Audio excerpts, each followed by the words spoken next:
तो hello guys, आपका स्वागत है मेरे यूट्यूब चैनल एनिम टाइम पर। और जिन्होंने भी पुराने एपिसोड्स नहीं देखे हैं कर जरूर देख लें। मेरे ही चैनल पर आपको battle through the haven flame emperor नाम से एक सीरीज मिल जाएगी। तो पिछले एपिसोड में हमने देखा रहता है कि जियान फाइनली क्रॉस लेग्ड बैठ जाता है और ये प्लान करने लगता है घोस्ट वाले फ्लेम को डेवोर करने का। अब आगे 3 दिन बीत गए रहते हैं। लॉर्ड सोलेटर देख रहे थे जियान को, काफी ज्यादा स्माइल कर रहे थे। जियान का स्ट्रेंथ इनके हिसाब से शायद 9 स्टार डाउडी के फर्स्ट पीक चेंज पर पहुंच गया रहता है। जियान फाइनली आंखें खोलता है, इसको यहाँ पर भी सन दिखते हैं। तो ये लॉर्ड सोलेटर से पूछता है क्या मतलब सूर्य भगवान यहाँ पर भी उगते हैं घोस्ट वर्ल्ड में भी। लॉर्ड सोलेटर जियान से कहते हैं तुम सच में बेवकूफ हो, मैं तुमको पहले ही बता चुका हूँ कि ह्यूमन वर्ल्ड और घोस्ट वर्ल्ड सेम ही है, बस थोड़ा बहुत यहाँ पर ऑरा का डिफरेंस है। जियान पहले बहुत ज्यादा सोचता है, पर ये फाइनली अब डिसाइड करता है पूरी प्रिपरेशन के बाद कि अब ये घोषली होली फ्लेम को खाएगा। पर जियान के मन में तुरंत ही ख्याल आता है, क्योंकि जो दूसरा टर्बुलेशन ब्रेकिंग होता है वो 8 स्टार डाउडी पर होता है, पर जियान अचानक से 7 स्टार से 9 स्टार पर पहुंच गया था। तो अब इसे फिर से वो पावर ऑफ डेथ को इवॉल्व करना पड़ेगा 8 स्टार के लिए। अब जियान तुरंत ही तैयार हो रहा था, तभी लॉर्ड सोलेटर कहते हैं अगर तुम इस चीज को यहाँ पर प्रैक्टिस करोगे तो लोग तुम्हें जान जाएंगे। लॉर्ड सोलेटर जियान को कहते हैं तुम अपने होली फ्लेम डोमेन या स्पेस जिसको बोलते हैं उसको यूज करो, क्योंकि अब तुम्हारा स्ट्रेंथ भी 9 स्टार डाउडी पर पहुंच चुका है। होली फ्लेम स्पेस की एक और खासियत थी, ये डोमेन जैसा ही था पर इसके पास कुछ और भी मिस्टीरियस गुण थे। जैसे कि अंदर में जो टाइम है काफी ज्यादा स्लो फ्लो करता है, और प्लस अगर जियान के साथ अंदर इसमें कोई बैटल करे तो जियान का स्ट्रेंथ ज्यादा होगा उससे कभी भी, मतलब वो बंदा थोड़ा सप्रेस हो जाएगा। होली फ्लेम स्पेस के अंदर अगर एक दिन देखा जाए तो बाहर की दुनिया के हिसाब से 10 दिन के बराबर होता है। जियान तुरंत ही अकीरा फ्लेम को यूज करता है और यहाँ पर ये होली फ्लेम स्पेस क्रिएट कर देता है। बेसिकली अगर बाहर में 1 महीना बीतेगा तो अंदर जियान 1 साल तक प्रैक्टिस कर चुका रहेगा। अब लॉर्ड सोलिटर भी जियान जहां पर था, मतलब इस केव में एक बैरियर बना देते हैं और यहाँ से निकल जाते हैं और घोस्ट रीच की तरफ जाने लगते हैं। अब जियान अपने बॉडी में पावर ऑफ डेथ जनरेट करने के लिए आसपास जो स्पेस रहता है उसमें टर्बुलेशन यानी बिजली पैदा करने लगता है, पर ये कहीं ज्यादा पावरफुल था। पर क्योंकि जियान के पास 2 होली फ्लेम क्रिस्टल थे तो ये इनसे यानी इस पावरफुल लाइटनिंग से डील करने के लिए तैयार हो जाता है। और वैसे भी जियान होली फ्लेम स्पेस में था तो ये डाउडी जो टर्बुलेशन थी, बिजली थी, इसको ज्यादा अफेक्ट नहीं कर पा रही थी। और फाइनली जियान अपने होली फ्लेम क्रिस्टल से इस खतरनाक बिजली को हरा देता है और फाइनली इसकी बॉडी में ब्लैक ऑरा अचानक से निकलना शुरू हो जाती है। और ये भी जैसे कि जियान के पास पावर ऑफ लाइफ जो था 9th रैंक का था, सेम पावर ऑफ डेथ भी इसकी बॉडी में 9th रैंक का बनता है।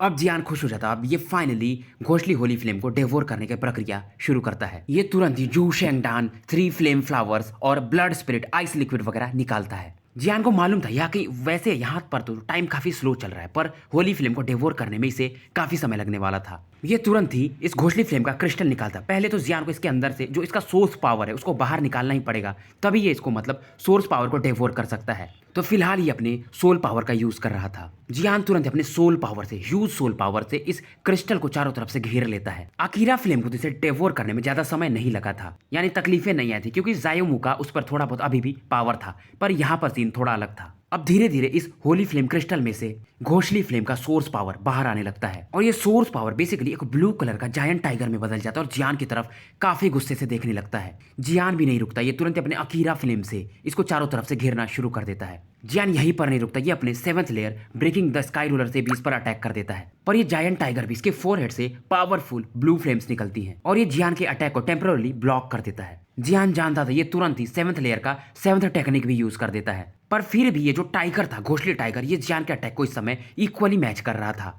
पर जियान इस समय जो वेव फ्लक्चुएशन यहाँ पर जनरेट हो रही थी उसका फायदा उठा लेता है और जो इस जायंट टाइगर के ऊपर वो मतलब फोरहेड पर होली फ्लेम क्रिस्टल होता है, जियान इसको तुरंत ही छीन लेता है। छीनते ही ये जो टाइगर था वीक होना शुरू हो जाता है और ये टाइगर धीरे धीरे खत्म हो जाता है। अब घोषली होली फ्लेम भी जियान की तरफ पूरा समर्पण दिखाने लगता है, पर इसे डेवोर करने के लिए जियान ने जो चीजें तैयार की थी वो तुरंत इसको बाहर निकाल लेता है और फाइनली डेवोरिंग का प्रोसेस ये शुरू कर देता है। तो सॉल्विंग का प्रोसेस मैं ज्यादा एक्सप्लेन नहीं करता हूँ, क्योंकि उसमें जियान ब्लड स्पिरिट खाएगा थोड़ा पावर सप्रेस करने के लिए वगैरह वगैरह है। इन सभी प्रोसेसेस के कारण होली फ्लेम क्रिस्टल जो थोड़ा बहुत जियान को रेजिस्ट करने की कोशिश कर रहा था ब्लड आई स्पिरिट वगैरह के कारण, ये काफी ज्यादा वीक हो जाता है। पर फिर भी जियान के बॉडी में इस समय काफी ज्यादा पेन हो रहा होता है इस होली फ्लेम के कारण। इस दौरान जियान को 1 साल होली फ्लेम स्पेस में बीत जाते हैं, पर बाहर की दुनिया के हिसाब से 1 महीना बीत गया था। और वहीं जहां पर जियान रहता है घोस्ट किंग रिज वाला जो एरिया रहता है, यहाँ पर कई सारे खौफनाक चीजें हुई रहती हैं, क्योंकि यहाँ पर ट्रेजर्स बहुत ज्यादा थे। यहाँ पर 4 घोस्ट वर्ल्ड के लोग और एक स्त्री को दिखाया जाता है। ये बेसिकली एक सोल बीस्ट से फाइट कर रहे थे। इनमें जो लड़की रहती है वो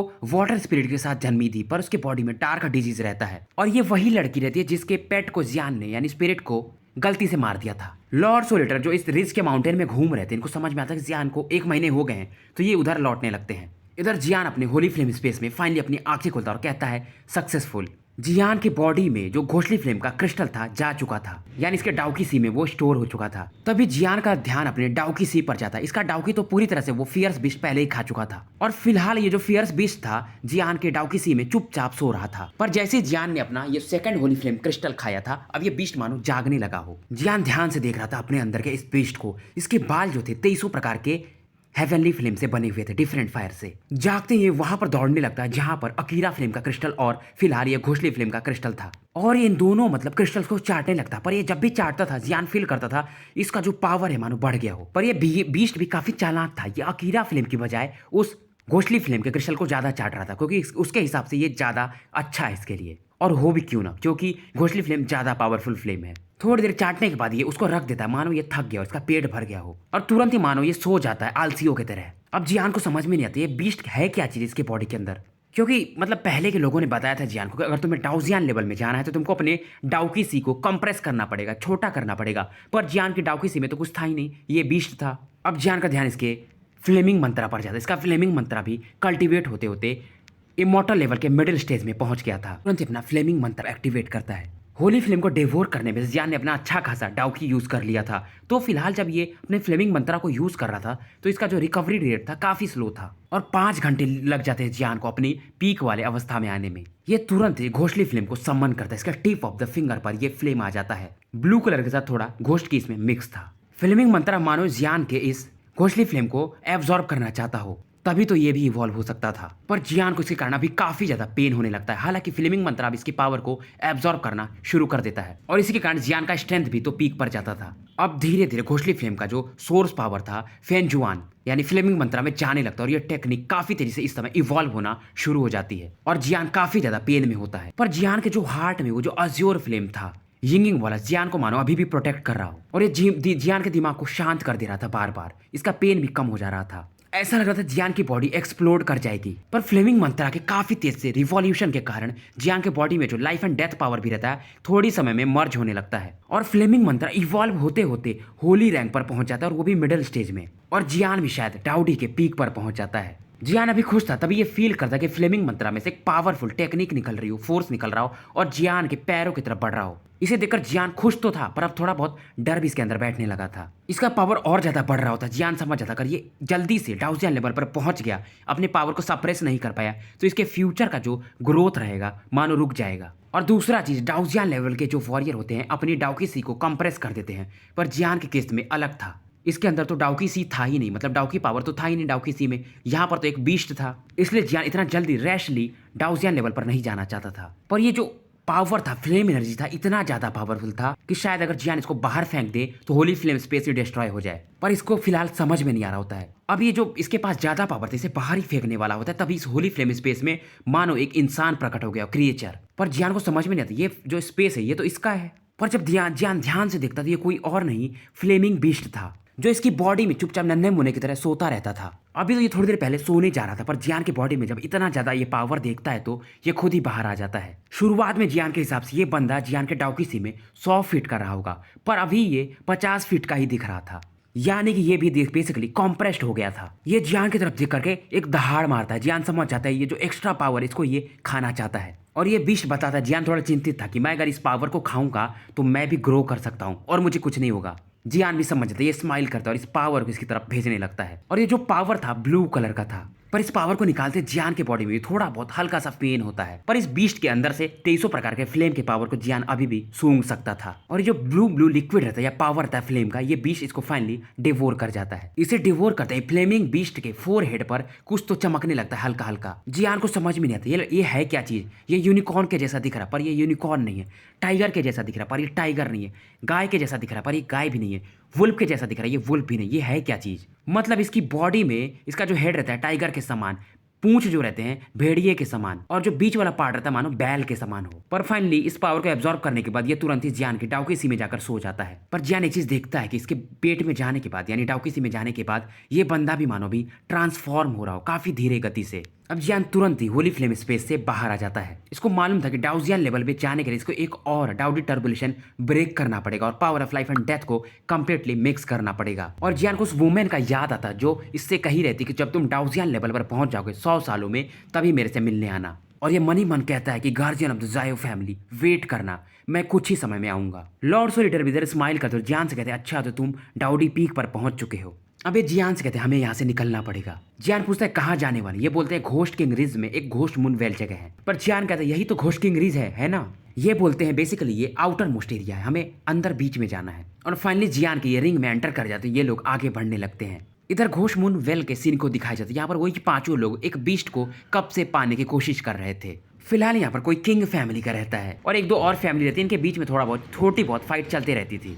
यहाँ पर एक लड़की रहती है किंगेर, इसको दो लोग प्रोटेक्ट कर रहे थे और सामने वाली जो फैमिली थी वो इन पर अटैक कर रही थी और सामने वाली जो फैमिली थी वो यू फैमिली की थी। ये लड़की किंगेर जो रहती है इसके बॉडी में कुछ तो डिफॉर्मिटीज या जो भी रहा होगा, पर ये 9 स्टार डाउडी के 8th पीक चेंज पर होती है। किंगेर जिस बंदे से फाइट कर रही थी वो यू फैमिली का शायद लीडर था और ये पहले तो मतलब किंगेर को दिखाता है कि ये वीक है, पर किंगेर फील करती है मानो शायद ये डाउजियन लेवल पर हो सकता है। अब ये यू फैमिली का लीडर भी एक सिनिस्टर स्माइल देता है और किंगेर की तरफ एक पावरफुल पाम अटैक लॉन्च कर देता है। किंगेर के जो दो गार्ड रहते हैं ये जब इस अटैक को देखते तो ये भी समझ जाते हैं। किंगेर भी यहाँ से भागना चाहती थी पर इस टेरिफाइंग स्पीड के सामने ये शायद काफी स्लो थी। तभी यहाँ पर एक आवाज गूंजती है क्योंकि ये जो यू फैमिली का बंदा था, ये लोग 3 लोग थे, ये कोई जो भी था यहाँ पर आता है, कहता है 3 लोग और एक लड़की को तुम लोग मतलब छेड़ रहे हो, क्या तुम्हें शर्म नहीं आती। तो ये बंदा जो रहता है यू फैमिली का कहता है मुझे कोई शर्म वरम नहीं आती, मैं बेहया हूँ। और यू फैमिली का जो पावरफुल अटैक था, मानो एक ब्लैक शेडो आते हैं और इस अटैक को तुरंत ही खत्म कर देते हैं। गियर का ध्यान जाता है यहाँ पर इसको एंशिएंट जुवान रूलर दिखता है। यू फैमिली का लीडर कहता है लड़के अगर तुम इस लड़की को सेव करना चाहते हो तो तुम गलत जगह पर आ गए हो। जियान इस बंदे को स्ट्रेंथ को देख लेता है और कहता है तुम हाफ डाउजियन लेवल के बंदे मेरा कुछ नहीं कर सकते हो। ये बंदा भी कहता है तुम तो डाउडी के अभी पीक पर हो, तुम मेरा क्या कर सकते हो, मैं तुमसे ज्यादा पावरफुल हूँ। और ये कहता है अगर तुम मुझे मतलब नील डाउन हो जाओ और मुझसे माफी मांगो तो मैं तुम्हें छोड़ दूंगा। इस दौरान ये यू फैमिली का लीडर हंस रहा होता है। जियान कहता है अभी भी मैंने ब्रेक थ्रू किया तो मैं चाहूंगा कि मैं अपनी पावर को तुम्हारे पर टेस्ट करूं। इधर किंगेर जियान से कहती तुम इस बंदे को हैंडल नहीं कर पाओगे, ये ज्यादा ही स्ट्रांग है। तो जो लोग हाफ डाउजियन लेवल पर होते उनको डांग जियान भी कहते, तो मैं अब से डांग जियान ही कहूंगा। किंगेर नहीं चाहती थी कि इसके वजह से कोई इनोसेंट पीपल मारा जाए, तो ये जियान को मना करती है पर जियान नहीं मानता है। यू फैमिली के लीडर के साथ जो दोनों बंदे होते काफी तेजी से आगे बढ़ते, जियान अपने लेफ्ट और राइट हैंड से दोनों को पकड़ लेता है और ये दोनों बंदे भी 9 स्टार डाउडी पर थे और इन्हें अपने पावर पंच से इनको काफी दूर फेंक देता है। अब इस सीन को देखकर किंगेर भी थोड़ा सरप्राइज हो जाती है। यू फैमिली का लीडर थोड़ा अपना मतलब भड़क दिखाता है कि मैं यू फैमिली का हूं, तुम मेरे सामने एक सुअर हो। जियान कहता है मुझे इससे कोई फर्क नहीं पड़ता है।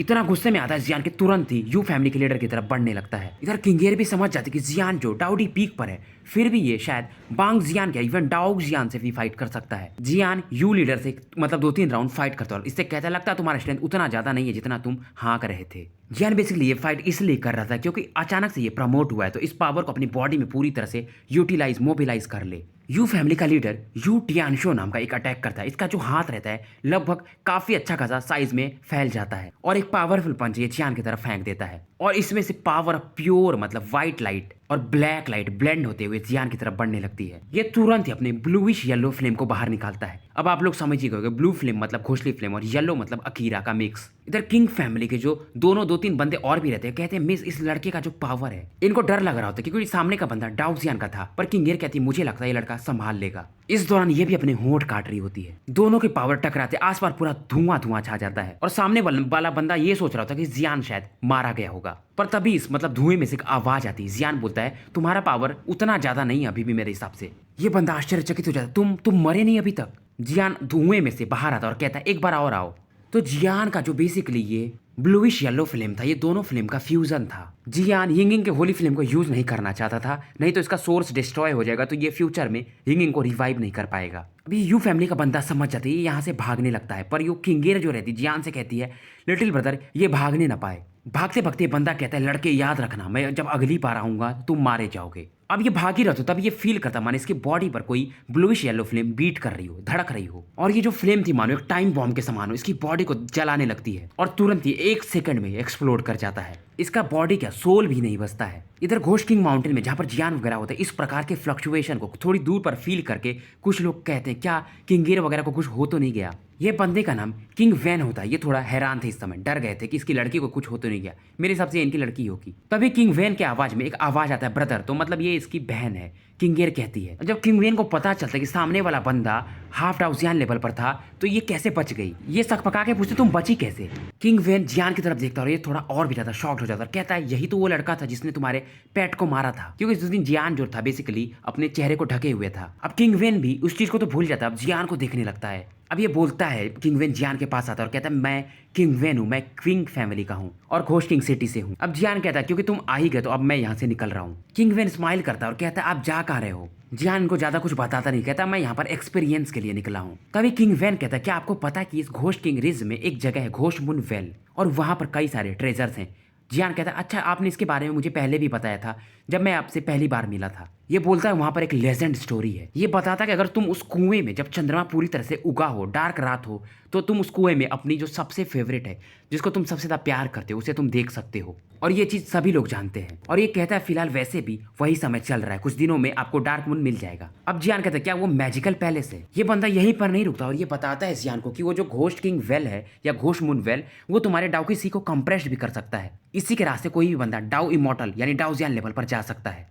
ये सुनकर जियान भी थोड़ा हैरान हो जाता है। इसे भी जियान को जल्दी से जल्दी डाउजियन लेवल में ब्रेक करना था, तो जियान भी इस समय खुश था। किंग वेन भी जियान से दोस्ती करना चाहता था। अब किंग वेन कहता हम भी वहीं पर जा रहे हैं, तो क्या तुम मेरे साथ चलना चाहोगे। और वहां पर हमारे अलावा 3 फोर्सेस या 2 फोर्सेस और जा रही है। ये बताते एक तो हमारी फैमिली किंग फैमिली होगी, दूसरी यू फैमिली और तीसरी ली फैमिली। और वैसे मैं आपको एक चीज और बता दूं, ये जो हमारा घोस्ट किंग रिज है ये ली सोल टेरिटरी में आता है। इस दौरान ये बताता है कि ली फैमिली सबसे ज्यादा कमजोर है और यू फैमिली हमसे भी थोड़ा स्ट्रॉन्गर है। और किंगेर जो है इनके मतलब फैमिली की सबसे एल्डेस्ट यंग लेडी है। अब जियान भी फाइनली इनकी बात मान जाता है और साथ चलने को तैयार हो जाता है। पर ये जाते जाते इन लोगों से पूछता है कि मुझे मेडिसिनल मटेरियल्स कहाँ पर मिलेंगे। तो ये बताता है कि आपको घोस्ट किंग सिटी में सभी चीज मिल जाएगा और फिलहाल वहां पर एक ग्रैंड ऑक्शन भी होने वाला है। इधर किंग वेन भी कहता है आप क्योंकि थके हुए हो तो हम कल या परसों वगैरह में घोस्ट मुनवेल निकलेंगे। और जियान फाइनली यहाँ से निकल जाता है। इधर ऐसा लग रहा था मानो किंगेर भी जियान के प्यार में पड़ गई हो। इधर रात हो जाती, जियान इस समय लॉर्ड सोलिटर से बात कर रहा था और ये इनसे पूछता है कि मेरा डाउकिसी गायब क्यों हो गया। अगर इसका प्रॉब्लम ये वाला नहीं हुआ होता तो जियान कब का भी डाउजियन लेवल में पहुंच गया होता। ये भी कहते तुम्हारे बॉडी से जो सी ऑफ फाइटिंग की गायब हो गया, मुझे भी काफी वियर्ड लगा, मुझे भी इसके बारे में ज्यादा कुछ पता ही नहीं है। तभी ये कहते मेरे हिसाब से जो तुम्हारा डाउकिसी गायब हुआ है वो शायद उस बीस्ट की वजह से गायब हुआ है। और ये कहते मैं जितना फील कर रहा हूँ तुम्हारा जो ये बीस्ट है अभी सो रहा है, अगर ये अगली बार जगेगा तो मेरे हिसाब से इवॉल्व हो चुका होगा, पर तुम्हारे डाउजियन लेवल से पहले हमें इसे जगाना पड़ेगा। ये कहते हैं सुसाइड। जियान पूछता है किस प्रकार का। ये बोलते मेरे हिसाब से जब तुम मुसीबत में आते हो तो ये बंदा तुम्हारी बॉडी में एंटर भी कर जाता है और तुम्हारे डाउकिसी से बाहर भी निकल जाता है। तो ये कहते हैं अगर तुम डेंजर में होगे तो ये जरूर बाहर आएगा और जब ये बीस्ट बाहर आ जाएगा तुम अपनी बॉडी को लॉक कर लेना और उसके बाद तुम डाउ कोर और डाउ इमॉर्टल लेवल में जा सकते हो, अपनी बॉडी को यानी सोल को कंडेंस करके, सॉरी डाउकी सी को कंडेंस करके। तभी जियान कहता है पर मेरे डाउकी सी में तो डाउकी है ही नहीं इस बीस्ट के अलावा, तो मैं इसे कंडेंस कैसे करूंगा। लॉर्ड सोलिटर कहते हैं मेरे हिसाब से उस बीस्ट के अंदर ही तुम्हारा डाउकी सी है। इसके बारे में मैंने पढ़ा था, ये काफी अच्छा चीज माना जाता है पर मुझे भी एग्जैक्टली नहीं पता। इधर अब अगली सुबह हो जाती है।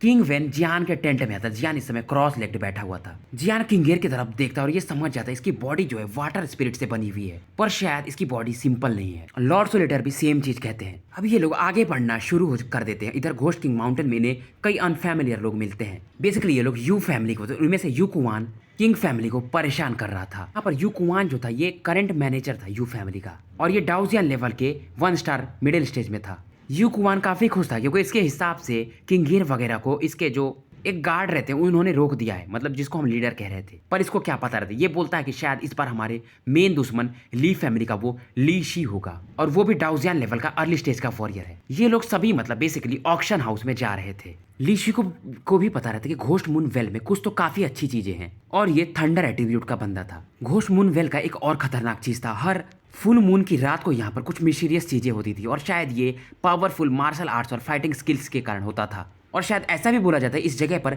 Magic elixir of life and death भी है। इधर किंग वेन जियान को बताता है कि 3 दिनों बाद फुल मून वाला दिन है और हमें वहां पर एंटर करने के पहले गार्जियन जो स्पिरिट बीस्ट है उसको किसी भी हाल में हराना पड़ेगा। जियान इसके बारे में पूछता है। ये बोलता है ये एक प्रकार का सोल बीस्ट और इसका स्ट्रेंथ जो है मुझे भी उतना अंदाजा तो नहीं है, पर इसका नाम किंग न्यू टियानमू है। जियान इस बीस्ट का नाम सुनते थोड़ा तक पका जाता है और अपने टेंट में वापस लौट जाता है। इसने इसके बारे में पहले भी चुआनलिंग कॉन्टिनेंट में सुन रखा था।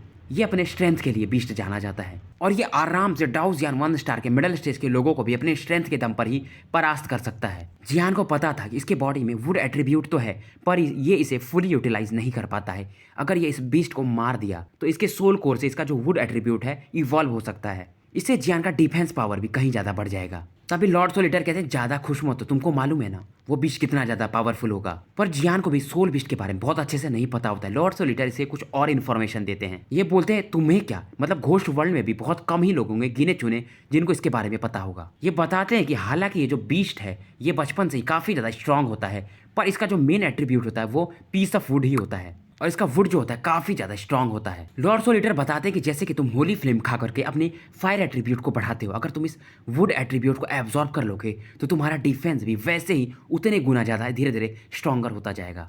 पर ये आसान काम नहीं है। और ये जो बीस्ट है जिसको हम अज्योर ऑक्स टियानमू स्पिरिट बीस्ट भी कहते हैं, जियान सोचता है क्या है वो शायद उस टियानमू को गार्ड कर रहा हो, नहीं तो मेरा वहां पर जाना बेकार हो जाएगा। टियानमू मतलब वुड एट्रीब्यूट। इधर 2 दिन और बीत गए रहते हैं। घोस्ट किंग रिज में बहुत सारे लोग इस समय एंटर कर गए रहते हैं घोस्ट मून वेल के लिए। यू फैमिली का एक बंदा बोलता है मुझे जो इन्फॉर्मेशन मिला है किंग फैमिली से, वो बड़ा भाई किंग वेन और उसकी बहन किंग गेर भी इस बार आ रही है। वो लोग डाउडी से ब्रेक थ्रू करना चाहते हैं। सबको मालूम था इस बार बैटल काफी ज्यादा इंटरेस्टिंग होने वाला है किंग फैमिली, यू फैमिली और ली फैमिली के बीच में। ये लोग बात करते कल ही वो दिन था जिस दिन फुल मून होने वाला था। किंग फैमिली के एरिया में यू फैमिली वाले 2 लोग आ जाते हैं। जियान तुरंत ही फील करता है इन दोनों को हरा देता है और इनको अनकॉन्शियस कर देता है। यू फैमिली का जो यू कुवान रहता है वो फील करता है और कहता है किंग फैमिली वाले इतने ज्यादा चौकन्ने कब से हो गए। और यू कुवान तुरंत ही यहाँ पर आ जाता है और कहता है यंग मास्टर और eldest lady of king family, काफी लंबा समय हो गया मैं तुम लोगों से मिला नहीं, और किंग गेर यानी एल्डेस्ट लेडी आप तो पहले से भी कहीं ज्यादा सुंदर हो गई हो। किंग गेर तुरंत ही जियान को कहती है सावधान रहना, ये बंदा आम बंदा नहीं, ये डाउजियान लेवल का सच में बंदा और इंटरमीडिएट लेवल पर है 1 स्टार के। पर जियान के मन में एक ही इरादा था, ये अपने लिमिट को देखना चाहता था। यू कुवान की नजर दोनों बंदे जो इसके फैमिली के अभी जियान ने बेहोश किए थे उन पर जाते और कहता है ये हमारे फैमिली के हैं, इन्हें वापस कर दो। ये भी जियान के बॉडी से एक मतलब ऑरा फील करता है जो इसे भी डरा देता है। जियान स्माइल करता है और कहता है अगर आपको इन्हें लेना है तो आपको मुझसे फाइट करना पड़ेगा। यू कुवान और भी ज्यादा गुस्से में आ जाता है और कहता है लगता है तुम्हें किसी ने शिक्षा नहीं दी है बच्चे अच्छे से। इसके बॉडी से तुरंत ही ब्लू कलर का फाइटिंग स्पिरिट बाहर आने लगता है। इसका जो एट्रीब्यूट रहता है वो विंड एट्रीब्यूट का रहता है और ये तुरंत ही जियान पर एक पावरफुल अटैक कर देता है। इसकी स्पिरिट को देखकर किंग वेन डर जाता है और जियान से कहता है कि तुम निकल जाओ और कहता है मेरी बहन को लेकर यहाँ से निकल जाओ, मैं इसे देखता हूँ। तभी जियान कहता है नहीं इसे मैं देख लूंगा, तुम बाहर निकल जाओ। किंग वेन समझ जाता है जियान नहीं जाएगा। अब यू कुवान भी स्माइल करता है और कहता है तुमने मेरे फैमिली के एक डांजियान लेवल के वॉरियर को मारा है, आज मैं भी देखना चाहूंगा तुम्हारा पावर कितना ज्यादा है। यू कुवान अपने डाउकी से एक जायंट ईगल के फॉर्म में बना देता है और ये ईगल काफी तेजी से, क्योंकि ये विंड एट्रीब्यूट का था, तो जियान की तरफ बढ़ने लगता है एक डेडली ऑरा के साथ। जियान भी नहीं रुकता, ये तुरंत ही अपने 7th layer breaking the sky ruler को यूज करने लगता है। कुवान को अपने इस जायंट ईगल पर बहुत ज्यादा घमंड था और जियान से कहता है लड़के तुम कुछ ज्यादा ही रेकलेस हो रहे हो। जियान अपना अटैक तैयार कर रहा होता है, वहीं यू कुवान का वो ईगल जियान की तरफ बढ़ रहा होता है। वहीं दूर खड़ा किंग वेन भी, इसका चेहरा काफी ज्यादा अगली होता है, मानो ये भी अपने power of life and death से एक पावरफुल अटैक तैयार कर रहा हो। जियान का 7th layer breaking the sky ruler इस अटैक को ज्यादा डिसॉल्व नहीं कर पाता है। ये चुपचाप मानो खड़ा हो गया हो सबके हिसाब से मरने के लिए, पर जियान का इरादा कुछ और ही था। ये इस ईगल की तरफ देखता और एक स्माइल देता और ये एक टेक्निक यूज करने जा रहा था, move the sky ruler, move it for me. और जियान की मतलब इस फ्लेम में से एंशिएंट जुवान रूलर में से एक स्ट्रेंज लाइट निकलती है, मानो इस ईगल को एक ही क्षण में डिवोर कर गई हो। यू कुवान को भरोसा ही नहीं हो रहा था। जियान कहता है वैसे ये तुम्हारी अटैक था ना, मैं तुम पर ही इसको वापस कर देता हूँ। तभी यू कुवान के आसपास का स्पेस जो होता है धीरे धीरे कोलैप्स करने लगता है और वहां से एक ह्यूज क्रिएचर जो कि ब्लू येलो फिल्म में कवर्ड होता है अपनी आंखें खोलता है। हालांकि ये था तो ईगल ही, पर जियान का इसमें और मिक्स था। यू कुवान भी समझ जाता है, अब ये इसको मालूम था कुछ नहीं कर सकता, यहाँ से भागने लगता है और ये कहता है जियान से कि जाते जाते अगली बार मैं तुम्हें मिलूंगा तो तुम्हें नहीं छोड़ूंगा। और कहता है मुझे मालूम है तुम घोस्ट मून वेल ही जा रहे हो ना, वहीं पर हम मिलेंगे। जियान इसकी तरफ देखता और कहता है अच्छा तो तुम भागना चाहते हो। पर यू कुवान क्योंकि विंड एट्रीब्यूट का था तो जियान इसके अटैक को तो इसके पास ले जाकर एक्सप्लोड कर देता, पर विंड एट्रीब्यूट के कारण ये यहाँ से बच करके भाग जाता है। यू कुवान को जाते ही किंग वेन जियान के पास आता और कहता है क्या ठीक हो? जियान बोलता है बिल्कुल। जियान कहते हैं मेरे हिसाब से ये बंदा मुझे अभी भी टेस्ट कर रहा था, ये अपना फुल स्ट्रेंथ यूज नहीं किया था। किंग वेन जियान को बताता है कि ये बंदा यू फैमिली का और वहाँ का मैनेजर है जिसका स्टेटस काफी ज्यादा हाई है। किंग गेर भी इधर शॉक्ड थी क्योंकि घोस्ट किंग सिटी में इस समय ऑक्शन होने वाला था कुछ दिनों में, पर ये बंदा यहाँ पर क्या कर रहा है। पर किंग वेन जियान को सावधान करता है क्योंकि घोस्ट मून वेल की तरफ जो रास्ता जाता था वहां पर पॉइजनस मियाजमा भी मिक्स थे और उस एरिया का जो सबसे बड़ा ओवरलॉर्ड है बीस्ट है वो किंग न्यू टियानमू ही है और ये फाइटिंग इमॉर्टल लेवल का है। जियान समझ जाते हैं ये जो टियानमू बीस्ट है ये काफी ज्यादा पावरफुल है और इसके पास फायर एंड वुड दोनों एट्रीब्यूट है। और किंग वेन कहता है शायद हम उस टियानमू बीस्ट को अकेले ना हरा पाए, तो हमें मतलब अलग अलग टीमों के साथ जुड़ना भी पड़ेगा। अब रास्ते में बात करते हुए हंसी मजाक करते हुए जियान वगैरह की टीम आगे बढ़ने लगती है। इधर यू कुआन को दिखाया जाता है जो काफी दूरी पर था, पर फिलहाल ये काफी ज्यादा एम्बेरेस्ड था। यू कुआन के आते हैं यू जिन और यू यिन इससे पूछते हैं जो इसके कैंप को गार्ड करते, क्या आप ठीक हैं? अब ये बताता है कि किंग फैमिली के पास एक बंदा है जो काफी ज्यादा स्ट्रांग है। फिर ये लोग इस बात को भूल जाते हैं और उस टियानमू बीस्ट पर ये लोग भी फोकस करने लगते हैं। इधर ली क्लैन के वो बंदा जो था ली शी को दिखाया जाता है, ये घोस्ट मून वेल जाने वाले आखिरी रास्ते पर बैठा होता है। इसको मालूम था कि अकेले ये भी वहां पर उस बीस्ट से कियांग नियो टियानमू से फाइट नहीं कर सकता, इसे भी टीम वगैरह को ज्वाइन करना पड़ेगा बाकी क्लैन वालों को। तभी फाइनली कुछ देरी बाद ली शी की नजर कुछ पावरफुल लोगों पर दूर से जो आ रहे थे वो इनको फील करने लगता है। अब फाइनली यहाँ पर यू फैमिली और किंग फैमिली भी आ चुकी थी। यू कुआन भी आ चुका था, तो वो जियान की तरफ देखता और कहता है लड़के याद रखना तुम मेरे हाथ में पड़े तो क्या होगा? जियान भी कहता है फिर देख ही लेते, अगर तुम मेरे हाथ में पड़े तो तुम भी याद रखना। पर किंग वेन जियान को समझाता है कि ये कुआन काफी ज्यादा हरामी बंदा है, तो घोस्ट मून वेल के लिए जाने वाला जो रास्ता था उसको यिन युए टान ये लोग कहते थे, और वो यहीं पर वो बीस्ट जो था कियानमू टियानमू रहता था। यू कुआन और लीशी का थोड़ा बहुत बहस होता है। लीशी कहता अगर यहाँ पर वो जो सोल बीस्ट इतना पावरफुल नहीं होता ना, तो मैं तुम्हारे साथ कभी समझौता करता ही नहीं एक साथ फाइट करने के लिए। किंग वैन भी इन दोनों को देखते और स्माइल कर रहे थे। इधर अब किंग वैन जियान किंग एर वगैरह को लेकर के आगे इस यिन यू टान में बढ़ने लगते हैं और इनके पीछे पीछे लीशी और यूकुआन वगैरह भी आने लगते हैं। पर जियान जैसे इस एरिया में इंटर करता मानो एक पावर ऑफ फ्लेम जैसा ही कुछ ऑरा रहता है, पर ये फ्लेम नहीं रहता है। शायद इसमें फायर के साथ वुड एट्रीब्यूट भी मिक्स था, जियान फील करता है। कोई भी लोग नीचे उतरता नहीं है क्योंकि यिन यू टान के जो पानी वगैरह थे वो भी जहरीले थे। अंदर थोड़ी दूर जाने के बाद किंग वैन कहता है मैंने उसे पा लिया है।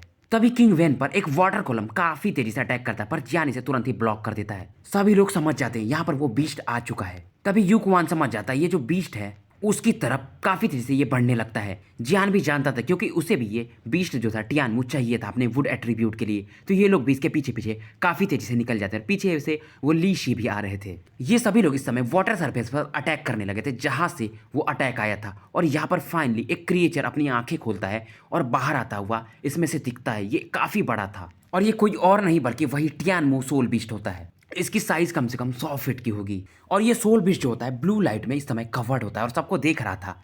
किंग वैन इससे पहले भी फाइट किया रहता, तो ये अभी भी इससे डर रहा था। अब ये बीस्ट देखता और कहता है अच्छा तो किंग फैमिली वाले तुम फिर से आ गए। किंग वैन भी इसे गाली देने लगता है क्योंकि लास्ट टाइम जब ये किंग वैन आया था तो इस बीस्ट ने इसके फैमिली के कई लोगों को मार दिया था, मौत के घाट उतार दिया था। तभी यूकुआन कहता है आक्रमण करो। इसको पहले ही बहुत ज्यादा इंपेशेंस रहता है और ये तुरंत ही इस बीस्ट की तरफ अटैक करना शुरू कर देता है। जियान वगैरह भी नहीं रुकते हैं और ये भी इस बीस्ट पर अटैक करना शुरू कर देते हैं। ये बीस्ट जो था सोल बीस्ट सबके अटैक को देखता है और कहता है तुम लोग चींटी के समान हो। इस समय इस बीस्ट की तरफ आने वाले जो अटैक रहते हैं ली क्लैन वाला, Lee Fang palm, broken jet finger, फिर 3 ऑन स्लैश द क्राउड वगैरह वगैरह। तब ये स्पिरिट बीस्ट एक पावरफुल सोनिक अटैक करता है इन सभी के अटैक को डिसॉल्व करने के लिए। किंग वैन समझ जाता है और सबसे कहता है कि अपने को डिफेंड करो। इसका अटैक इतना ज्यादा पावरफुल था कि ये आराम से डाउडी पीक के बंदे को इस अटैक से गिरा सकता था। इधर किंगियर भी आसमान में खड़ा रहती है, सबका अटैक डिसॉल्व हो चुका था। अब ये सोनिक अटैक इसके पास आ रहे थे, पर जियान अपने सोल पावर से किंगियर को और अपने को प्रोटेक्ट करता है। फिर भी इसका चेहरा काफी ज्यादा पेल हो जाता है इस लड़की का।